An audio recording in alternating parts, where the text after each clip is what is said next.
There's a thought that I haven't been able to shake from my mind ever since I started researching my Tomb of Horrors video last week, and that is the question of what actually makes a good Dungeons & Dragons adventure. While this is an inherently complicated and subjective question to answer, I do feel pretty confident in saying that there are certainly traits that a module might have that could swing it one way or the other. Let me know in the comments below what your favorite D&D adventure you've ever played in has been or run, and be sure to subscribe for more. I'm getting so close to that 500 sub count.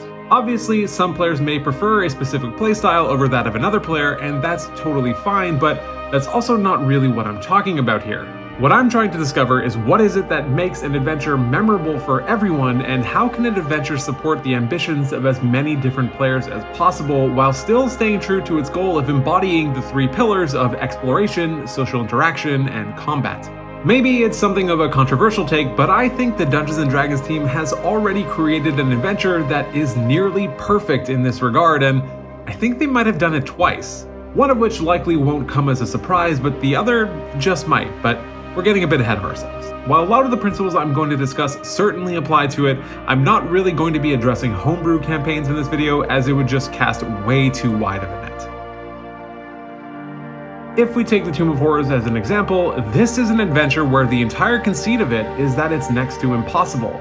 That is obviously going to push many people away from it, though on its own, that does not necessarily make it a bad adventure. Though in reality, despite how much I love it, I do think it's a pretty objectively bad adventure, at least in the context of D&D today.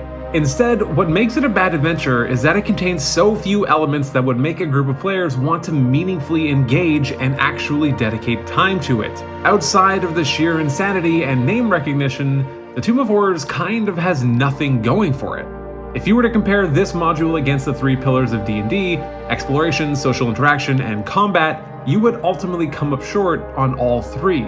The one you would get the closest to fulfilling is exploration, but even that is grasping at straws. The exploration experienced in the Tomb of Horrors is not in the characters deftly and creatively solving traps and puzzles, but rather in the players bashing their heads against a wall until their PC ultimately dies. Social interaction is essentially non-existent, and combat is so minimal that there may as well not be any. This, however, is not to say that these types of failures don't exist outside of the Tomb of Horrors. On the contrary, I think most published adventures struggle to proportionally emphasize the three pillars. Out of the Abyss is a slog. Princes of the Apocalypse feels sort of aimless through a lot of it. I'm not actually convinced that anyone at Wizards reread the beginning of Tomb of Annihilation. Waterdeep Dungeon of the Mad Mage is, honestly, don't even get me started. And then there's Storm King's Thunder, an adventure that I want to love so much, but it functions much more like a travel guide to the Forgotten Realms than an adventure. Chapter 3 contains information on 171 different locations, I counted, and puts such a heavy emphasis on exploration to the party that it feels overwhelming. And while the party is unlikely to actually visit even 10% of these locations, being a new DM and seeing this section is more than enough to make you close the book and honestly just reevaluate a few life choices. So does that make these adventures bad then? Absolutely not. Most of them are actually fantastic in their own unique ways, which is part of what lends excitement and differentiates them even more in my eyes. I adore these books, I really do. And while they do offer so many creative opportunities to both players and DMs, there is something about each of their construction that prevent it from being what I consider to be among the best published modules for 5th edition. What I'm about to say should come as no surprise. Curse of Strahd is such a well-executed module, it's staggering. It fires on all cylinders. That's not to say that it doesn't have its own faults or complexities, it certainly does. Combat is probably a little too deadly, for example, but the way in which it captivates and engages players is almost unparalleled in 5e, and there's a good reason for that. It's no accident that Curse of Strahd is so successful at conveying this overarching dread and looming atmosphere. After all, it dedicates chapters or at least very large portions of the book to the antagonist, the village, the mood, even spell cosmetics, and just the despair of it all. The fact that Barovia is this inescapable demiplane doesn't feel like a mechanical crutch, but rather a natural extension of the environment that has been created, to the extent that being able to leave would somehow just feel wrong. If we dig down one step further and find our way back to the Dungeon Master's Guide, we begin to get a bit more insight into what the elements of a great adventure actually are. The DMG outlines 7 elements that, when included, can help make an adventure memorable. These are a credible threat, familiar tropes with clever twists, a clear focus on the present, heroes who matter, something for all player types, surprises, and useful maps. I really don't think I would need to convince many people that Curse of Strahd contains most, if not all of these. From the ever-present threat that is Strahd von Zarovich himself, the connection with the NPCs, exploration, and discovery of the world around Barovia, and the detailed maps that accompany it all, it's no wonder that Curse of Strahd tops most people's lists of the best published adventure for 5e. Earlier on, I had mentioned that I think the Dungeons & Dragons team accomplished this goal twice. If I were to ask you to think about what the best starter adventure for 5th edition is, what would you say? Odds are you would pick The Lost Mine of Phandelver, and while I do think this is a good entry-level module, I think it has been vastly eclipsed by what we received in the D&D Essentials Kit, Dragon of ICESPIRE Peak.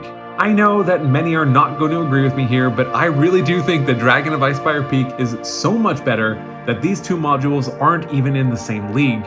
I will fully acknowledge my bias here that ICESPIRE Peak, along with its accompanying adventures, Stormlord's Wrath, Sleeping Dragon's Wake, and Divine Contention, were among the first campaigns I ever ran and completed for 5th edition, and I think it's really hard to overlook the fond place that they hold in my heart for that reason.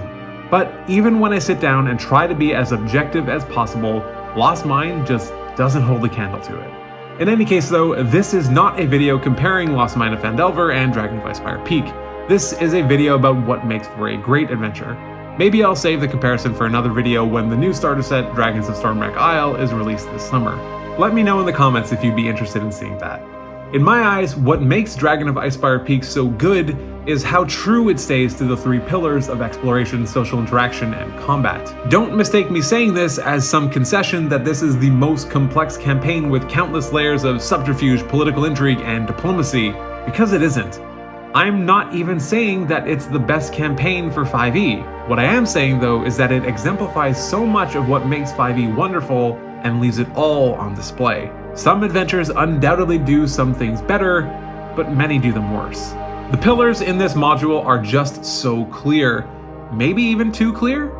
The base adventure provides you with a multitude of locations to explore, but none of them feel overwhelming or exhausting. The mechanism that leads you to the various areas is a quest board which also affords players the choice of where they want to go, and communicating with different NPCs might lead them in one direction over another. As a result, the players are set up in something of a sandbox on rails here.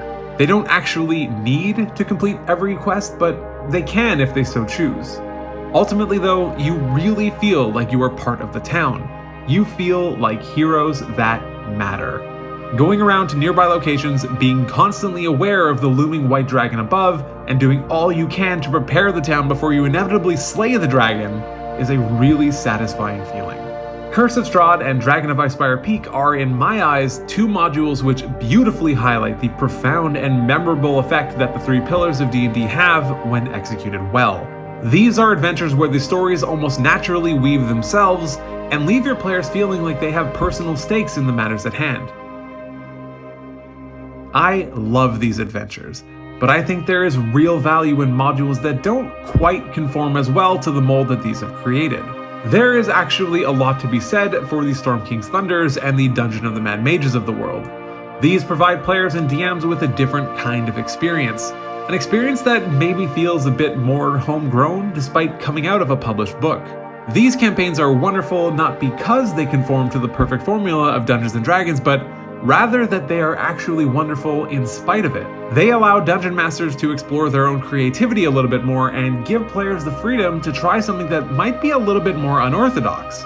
When I think about the kinds of modules that I want to see in the future, it's actually more of these type, the imperfect ones. Sure, I would love it if every 2 years or so we got something like a Curse of Strahd to remind us of what we can actually achieve, but I hope it's the exception and not the norm. So after all that, to return to my original question, what is it that makes a great adventure? In a traditional sense, I think it really is the adventures that emphasize exploration, social interaction, and combat in meaningful and exciting ways. This is what gives us the Curse of Strahds. But that doesn't discount the value that the more open-ended or even the completely insane campaigns can provide. Like I said in my previous video, I love the Tomb of Horrors for what it is, but that does not detract from how amazing I also think Dragon of Icespire Peak is, despite these being about as diametrically opposed as possible.